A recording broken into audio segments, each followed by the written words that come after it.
안녕하세요, 여러분. 설날 잘 보내셨습니까? 맛있는 음식도 드시고, 가족들도 만나고, 세배도 하고, 용돈도 오가고, 분주하지만 따뜻한 시간이었을 겁니다. 그런데 말입니다. 설이 지나고 나면 이상하게 마음이 무거워지는 분들이 있습니다. 왜 이렇게 허전하지? 분명히 크게 쓴 것도 없는데 왜 돈이 줄어든 느낌이지? 집에 들어오면 공기가 답답해. 혹시 이런 느낌 있으셨습니까? 저는 20년 넘게 풍수를 연구하고 상담해 왔습니다. 그리고 매년 설이 지나면 같은 패턴의 상담이 쏟아집니다. 선생님, 설 이후로 돈이 안 들어와요. 왠지 모르게 집안 분위기가 무겁고 답답해요. 작은 지출이 계속 새어나가는 것 같아요. 처음에는 우연이라고 생각했습니다. 하지만 수백 건의 사례를 보면서 이것이 단순한 우연이 아니라는 것을 깨달았습니다. 풍수에서는 설날을 단순한 명절이 아니라 기운이 크게 이동하는 시기라고 봅니다. 많은 사람이 오가고, 많은 말이 오가고, 많은 감정이 오가는 날. 그날 이후 어떤 집은 돈길이 열리고 어떤 집은 돈이 막히기 시작합니다. 오늘은 설날 이후 돈이 막히는 집에 반드시 공통적으로 나타나는 풍수 문제를 하나씩 짚어보겠습니다. 끝까지 들으시면 아 그래서였구나 하실 겁니다. 그런데 여러분, 지금 이 순간에도 여러분 집 현관에서는 어떤 일이 벌어지고 있을까요? 설날은 단순한 휴일이 아닙니다. 1년 중 가장 많은 에너지가 집중되는 날입니다. 평소 오지 않던 사람이 집에 오고, 평소 하지 않던 말이 오가고, 평소보다 훨씬 많은 음식이 만들어집니다. 이 모든 것은 집의 에너지 밀도를 급격히 올립니다. 풍수에서는 집을 하나의 유기체로 봅니다. 숨을 쉬고 기운을 순환시키고 에너지를 교환하는 살아있는 공간이라는 겁니다. 평소에는 이 순환이 자연스럽게 이루어집니다. 하지만 명절에는 이 순환 시스템에 과부하가 걸립니다. 특히 현관입니다. 현관은 기운이 들어오는 통로입니다. 풍수에서는 현관을 기구, 즉 기운의 입구라고 부릅니다. 사람의 입과 같은 역할을 하는 거죠. 명절에는 이 현관이 혹사당합니다. 신발이 늘어나고 선물 상자가 쌓이고 택배가 쌓입니다. 사람들이 끊임없이 드나들면서 온갖 에너지를 남기고 갑니다. 이 상태를 며칠 그대로 두면 어떻게 될까요? 기운이 정체됩니다. 상상해 보세요. 여러분의 입에 음식이 계속 쌓여 있는 상태를 말입니다. 새로운 음식을 먹을 수 있을까요? 숨을 제대로 쉴 수 있을까요? 집도 마찬가지입니다. 제가 상담했던 60대 부부의 이야기를 들려드리겠습니다. 이 부부는 서울 강남에 사시는 분들이었는데 설 이후 갑자기 카드값이 늘고 이상하게 작은 지출이 계속 새어나간다고 하셨습니다. 선생님, 우리가 큰 돈을 쓴 것도 아닌데 통장을 보면 자꾸만 돈이 줄어들어요. 집을 방문해 보니 현관에 명절 선물 세트 박스가 그대로 5일째 쌓여 있었습니다. 한과 세트, 과일 세트, 건강식품 세트. 총 8개의 상자가 현관 한쪽을 차지하고 있었습니다. 정리하려고 했는데 귀찮아서요. 나중에 친척들 만날 때 다시 돌리려고요. 바로 그 지점입니다. 풍수에서는 입구가 막히면 들어올 기운도 주저한다고 봅니다. 좋은 기운, 재물 기운이 집 앞까지 왔다가 막힌 현관을 보고 그냥 돌아간다는 겁니다. 에이, 그런 게 어디 있어요? 하실 수도 있습니다. 하지만 생각해 보세요. 여러분이 누군가의 집을 방문했는데 현관이 온갖 물건으로 가득 차 있다면 어떤 느낌이 드실까요? 여기 들어가도 될까? 하고 망설여지지 않으시겠습니까? 에너지도 마찬가지입니다. 그 부부는 제 조언을 듣고 즉시 현관을 비웠습니다. 선물 세트는 바로 정리하고 신발도 절반으로 줄이고 향을 피웠습니다. 일주일 뒤 연락이 왔습니다. 선생님, 이상하게 마음이 가벼워졌어요. 큰 돈이 들어온 건 아닌데 새어나가던 지출이 멈췄어요. 큰 돈이 들어온 건 아니었습니다. 하지만 새어나가던 지출이 멈췄다는 것, 그것만으로도 충분한 변화였습니다. 돈이 막힌다는 것은 항상 큰 손실이 아니라 작은 누수부터 시작됩니다. 수도꼭지에서 물이 한 방울씩 떨어지는 것처럼 처음에는 눈에 띄지 않습니다. 하지만 한 달, 2달 지나면 수도 요금이 크게 올라 있습니다. 재물도 마찬가지입니다. 그런데 현관만 문제일까요? 사실 더 심각한 곳이 하나 더 있습니다. 바로 냉장고입니다. 20년간 수백 가구를 방문하면서 설날 이후 돈이 막히는 집에는 공통적인 구조적 문제가 있다는 것을 발견했습니다. 첫째, 현관 적체입니다. 이미 말씀드렸죠. 신발이 과도하게 많거나 명절 선물이 그대로 쌓여 있으면 기운은 회전하지 못합니다. 여기서 중요한 것은 양이 아니라 정체입니다. 신발이 많아도 정리가 되어 있으면 괜찮습니다. 하지만 신발이 쌓이고 엉키고 방치되어 있으면 문제가 됩니다. 둘째, 냉장고 과밀 상태입니다. 이것이 가장 심각합니다. 설날 음식은 대부분 기름지고 무겁고 오래갑니다. 전, 갈비찜, 잡채, 갖은 나물, 각종 전골과 탕. 이 모든 것이 냉장고에 차곡차곡 쌓입니다. 풍수에서 냉장고는 재물 창고에 해당합니다. 냉장고에 가득 차 있으면 재물의 흐름도 정체된다고 봅니다. 그럼 냉장고를 비워야 하나요? 음식이 아까운데요. 이런 질문을 많이 받습니다. 저도 음식을 버리라는 게 아닙니다.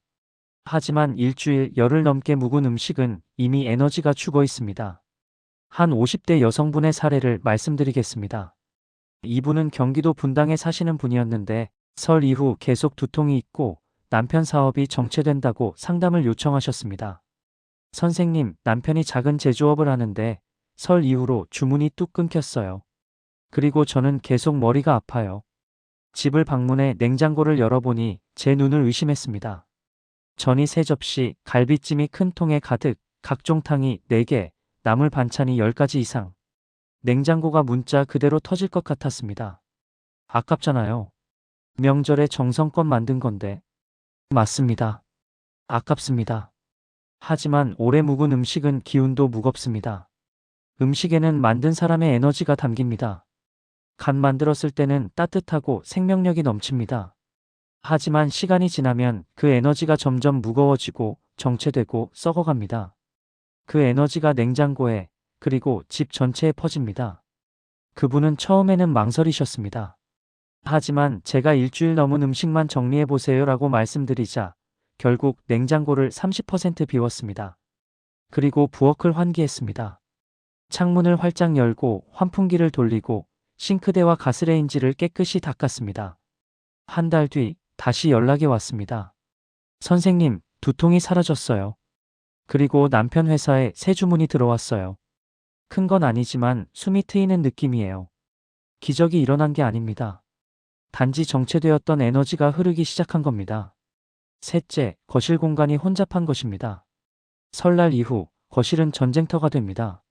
포장지, 과일 상자, 이불, 택배, 아이들 장난감들로 온갖 것들이 거실 중앙을 차지합니다. 풍수에서 거실 중심부는 명당입니다. 집 안에서 기운이 모이고 순환하는 중심점이죠. 이곳이 복잡하면 재물순환이 둔해집니다. 마치 교차로 한가운데에 차가 고장나서 서 있는 것과 같습니다. 모든 교통이 마비되죠. 한 40대 남성분은 설 이후 거실에 명절 선물과 택배 상자를 2주 동안 그대로 두셨습니다. 치우려고 했는데 바빠서요.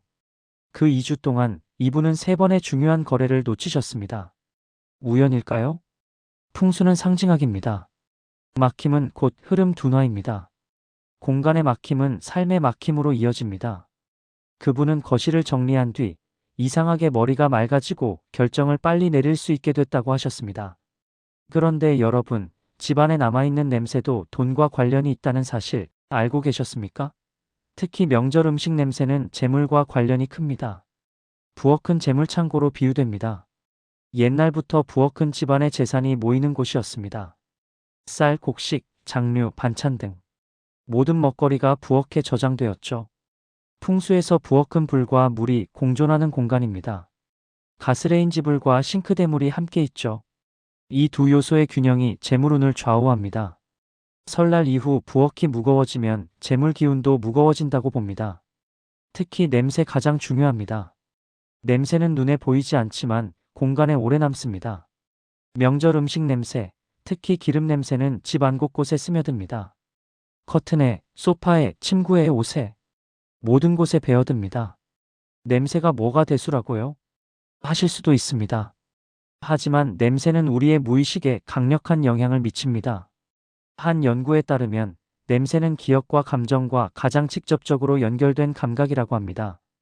좋은 냄새는 기분을 좋게 하고 나쁜 냄새는 기분을 가라앉힙니다. 무거운 음식 냄새는 우리의 에너지를 가라앉힙니다. 한 사례를 말씀드리겠습니다. 70대 어르신이 설 이후 가게 매출이 뚝 떨어졌다고 상담을 요청하셨습니다. 이분은 작은 식당을 운영하시는데 설 전에는 손님이 꽤 있었는데 설 이후로 갑자기 손님이 줄었다는 겁니다. 왜 이럴까요? 음식 맛이 변한 것도 아닌데. 집에 가보니 부엌 환기가 거의 없었고 명절 음식 냄새가 계속 남아 있었습니다. 집과 가게가 한 건물에 있었는데 그 무거운 냄새가 가게까지 퍼진 겁니다.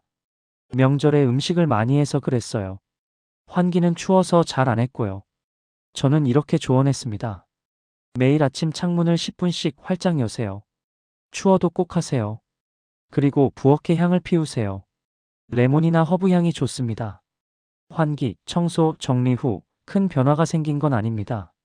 하지만 매출 하락은 멈췄습니다. 그리고 한 달 뒤 다시 손님이 늘기 시작했습니다. 선생님, 손님들이 여기 공기가 좋아졌네요 라고 하더라고요. 풍수는 기적을 말하지 않습니다. 흐름을 말합니다. 음식 냄새를 없앤다고 갑자기 돈이 쏟아지는 게 아닙니다. 하지만 무거운 에너지를 걷어내면 새로운 에너지가 들어올 공간이 생깁니다. 또 다른 사례입니다. 30대 부부가 설 이후 계속 다투고 집에 있기가 싫다고 하셨습니다. 뭐라 설명할 수 없는데 집에 들어오면 답답해요. 집을 방문해 보니 부엌에서 묵은 김치찌개 냄새가 났습니다. 일주일 전에 끓인 찌개를 계속 데워 먹으면서 그 냄새가 집 전체에 배어든 겁니다. 우리는 냄새를 잘 못 느껴요. 바로 그겁니다. 매일 그 냄새를 맡다 보니 무뎌진 거죠. 하지만 무의식은 계속 그 무거운 에너지를 받아들이고 있었습니다. 부엌을 깨끗이 청소하고 향을 피우고 환기를 하자 집이 달라진 것 같아요 라고 하셨습니다. 그런데 더 무서운 건 명절에 나눈 말 한마디가 1년 내내 돈길을 막을 수 있다는 겁니다. 여러분, 설날에 어떤 대화를 나누셨나요? 설날에는 돈 이야기가 많이 오갑니다. 세뱃돈, 용돈, 부담, 비교 등 말입니다. 형님 집은 얼마나 주셨어요? 올해는 경기가 안 좋아서 좀 줄였어. 왜 이것밖에 안 해왔어? 이번엔 내가 더 내야지. 이런 말들 들어보신 적 있으시죠? 명절은 가족이 모이는 자리이지만 동시에 갈등이 표면화되는 자리이기도 합니다. 평소에는 참고 넘겼던 불만이 명절에 터집니다. 풍수에서 말은 기운입니다. 좋은 말은 좋은 기운을 만들고 나쁜 말은 나쁜 기운을 만듭니다. 특히 돈과 관련된 말은 더욱 강력합니다. 그게 무슨 미신이에요? 미신이 아닙니다. 과학입니다. 말은 공기의 진동입니다. 그 진동은 공간에 흔적을 남깁니다. 물리학에서는 이것을 파동이라고 하죠. 더 중요한 것은 심리적 영향입니다. 한 40대 부부의 사례를 말씀드리겠습니다. 이 부부는 설날에 세뱃돈 문제로 크게 다퉜습니다. 남편 쪽 조카들에게 주는 세뱃돈과 아내 쪽 조카들에게 주는 세뱃돈 액수가 달라서 생긴 문제였습니다. 당신 조카들한테는 왜 더 많이 줘? 우리 집이 형편이 더 좋잖아. 그럼 내 조카들은 형편이 안 좋으니까 적게 줘도 돼. 말다툼은 격해졌고 결국 설날 내내 서로 말을 섞지 않았습니다.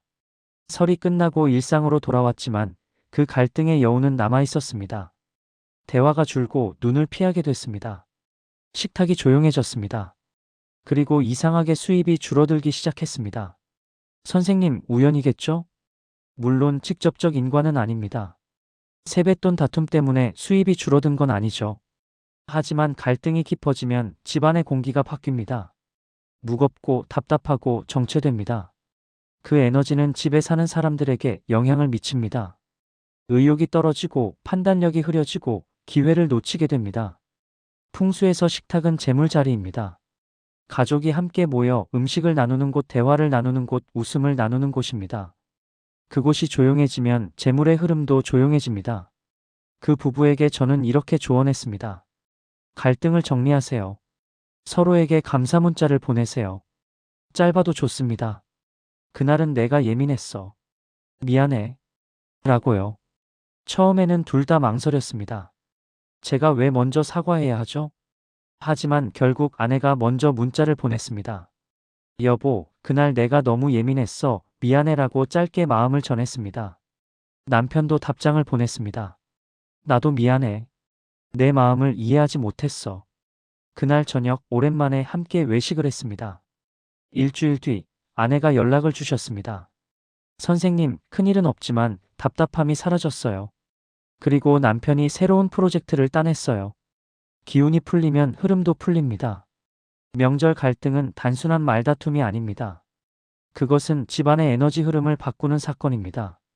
여러분, 혹시 설날에 누군가와 불편한 대화를 나누셨나요? 아직 정리되지 않은 감정이 있나요? 지금이라도 늦지 않았습니다. 짧은 문자 한 통이면 됩니다. 그렇다면 지금 당장 무엇을 해야 할까요? 실제로 효과 본 사람들이 공통적으로 한 5가지를 알려드립니다. 이것만 실천해도 막혔던 돈길이 풀리기 시작합니다. 지금부터는 행동입니다. 이론과 사례는 충분히 말씀드렸습니다. 이제는 여러분이 직접 해야 할 차례입니다. 첫째, 현관을 20분 정리하는 것입니다. 오늘 당장, 지금 이 영상을 듣고 나서 현관으로 가십시오. 타이머를 20분 맞추세요. 그리고 신발을 3분의 1을 줄이십시오. 어떤 신발을 버려야 하나요? 6개월 이상 신지 않은 신발, 낡아서 버리려고 했던 신발, 사이즈가 안 맞는 신발. 이런 신발들은 과감히 정리하세요. 신발장 문을 열었을 때 여유 공간이 보여야 합니다. 빽빽하게 꽉 차 있으면 안 됩니다. 그리고 현관 바닥을 깨끗이 닦으세요. 물걸레로 한 번, 마른 걸레로 한 번. 현관 매트가 있다면 털고 너무 낡았다면 새 것으로 바꾸세요. 현관에 쌓인 우편물, 택배 상자, 명절 선물 박스들은 모두 치우세요. 20분이면 충분합니다. 한 30대 여성분은 이렇게 말씀하셨습니다. 현관을 정리하고 나니 집에 들어올 때 기분이 달라졌어요. 마치 새 집에 온 것 같아요. 둘째, 냉장고 20% 비우기입니다. 이것이 가장 어렵습니다. 왜냐하면 아깝기 때문이죠. 하지만 생각해 보세요. 일주일 넘은 음식, 정말 먹고 싶으신가요? 억지로 먹는 거 아닌가요? 억지로 먹는 음식은 몸에도 좋지 않고 마음에도 무겁습니다. 오늘 냉장고를 열어보세요. 유통기한이 지난 것, 일주일 넘은 반찬, 언제 만들었는지 기억도 안 나는 음식. 이런 것들을 정리하세요. 그리고 냉장고 안을 깨끗이 닦으세요. 선반을 꺼내서 씻고 벽면을 닦고 냄새가 나는 부분은 베이킹소다를 뿌려 닦으세요. 냉장고를 20%를 비우면 놀라운 일이 일어납니다. 뭐가 있는지 보입니다. 찾기 쉬워집니다. 음식을 버리는 일이 줄어듭니다. 한 40대 주부는 이렇게 말했습니다. 냉장고를 정리하고 나니 장 보는 돈이 줄었어요. 뭐가 있는지 아니까 중복으로 사는 일이 없어졌어요. 셋째, 환기와 향입니다. 매일 아침 창문을 10분간 활짝 여세요. 추워도 꼭 하세요. 오래된 공기를 내보내고 새로운 공기를 들이는 것은 집의 에너지를 바꾸는 가장 쉬운 방법입니다. 특히 아침 햇빛이 중요합니다. 햇빛은 가장 강력한 정화 에너지입니다. 가능하면 아침 해가 집 안 깊숙이 들어오도록 커튼을 활짝 여세요. 그리고 향을 피우세요. 향은 공간의 에너지를 바꾸는 도구입니다. 레몬, 라벤더, 샌다루드, 세이지. 어떤 향이든 좋습니다. 다만 너무 강한 향은 피하세요. 은은하게 퍼지는 향이 좋습니다. 한 50대 남성은 이렇게 말했습니다. 매일 아침 창문을 열고 향을 피우니 하루를 시작하는 기분이 달라졌어요. 머리가 맑아지고 일의 능률도 올랐어요. 넷째, 거실의 중심 공간을 비우는 것입니다. 거실 테이블 위를 한번 보세요. 리모컨, 휴지, 과자 봉지, 책, 잡지, 고지서 등 온갖 것들이 쌓여 있지 않나요? 오늘 저녁 10분만 시간을 내서 거실 테이블을 완전히 비우세요. 테이블 위에는 아무것도 없는 상태가 이상적입니다. 꽃병 하나, 작은 장식품 하나 정도만 두세요. 그리고 거실 바닥을 보세요. 구석에 쌓인 상자, 포장지, 아이들 장난감 등 모두 제자리로 돌려보내세요. 거실 중심부가 비어 있어야 기운이 순환합니다. 한 60대 부부는 이렇게 말했습니다. 거실을 비우고 나니 집이 넓어 보여요. 그리고 이상하게 손님이 오고 싶어 하더라고요. 다섯째, 감사 인사 보내기입니다. 마지막이 가장 중요합니다. 설날에 만난 사람들에게 감사 문자를 보내세요. 설날에 와주셔서 감사했어요. 맛있는 음식 감사했어요. 올 한 해도 건강하세요. 짧아도 좋습니다. 특히 갈등이 있었다면 더더욱 중요합니다. 그날은 제가 예민했어요. 미안해요. 이 한 문장이 막혔던 에너지를 풀어줍니다. 한 30대 남성은 이렇게 말했습니다. 어머니께 감사 문자를 보냈어요. 명절 준비하시느라 고생하셨다고. 그랬더니 어머니가 전화하셔서 우셨어요. 그리고 저도 마음이 따뜻해졌어요. 설은 끝났지만 1년은 이제 시작입니다. 기운은 눈에 보이지 않지만 공간에 반응합니다. 여러분이 오늘 하는 작은 행동 하나하나가 1년의 흐름을 바꿀 수 있습니다. 설날 이후 돈이 막히는 집에는 반드시 작은 정체가 있습니다. 그것은 물건일 수도 있고 냄새일 수도 있고 말일 수도 있습니다. 20년간 수백 가구를 상담하면서 제가 배운 것은 이겁니다. 큰 변화는 항상 작은 것에서 시작된다는 것. 현관 하나, 냉장고 하나, 창문 하나 등. 이런 작은 변화가 모여서 큰 흐름을 만듭니다. 오늘 하나만 바꿔보십시오. 현관을 정리하든, 냉장고를 비우든, 향을 피우든, 감사 문자를 보내든. 무엇이든 하나만 실천하세요. 그 작은 정리가 큰 누수를 막습니다. 풍수는 미신이 아닙니다. 공간의 과학입니다. 에너지의 흐름을 읽는 지혜입니다. 여러분의 집이 숨쉬고 순환하고 생명력 넘치는 공간이 되기를 바랍니다. 그리고 그 공간에서 여러분의 재물운이, 건강운이, 관계운이 모두 풀리기를 바랍니다. 도움이 되셨다면 저장해 두십시오. 설이 올 때마다 다시 꺼내 보셔야 합니다. 그리고 여러분 주변에 설 이후 힘들어하는 분이 있다면 이 내용을 공유해 주세요.